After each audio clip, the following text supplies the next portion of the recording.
What's up, y'all? I'm gonna give y'all 3 simple ways to sound better on camera, all right?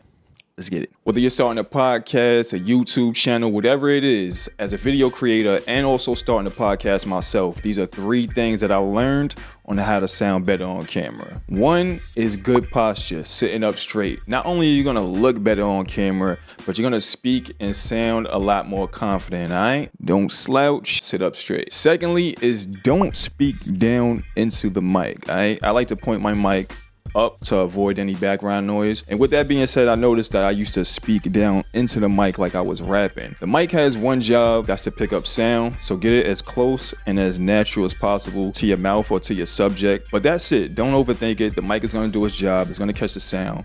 Just act normal and have a conversation, all right? Lastly, to get rid of those just simply pause, all right? For example, if I was to run for president, I think a lot of people will vote for me. Let's try that again. If I was to run for president, I think a lot of people will vote for me. All right, you see the difference? Not a rush, it's not a race. Just pause, think about what you want to say, and then get it out, all right? Let me know if this helps in the comments.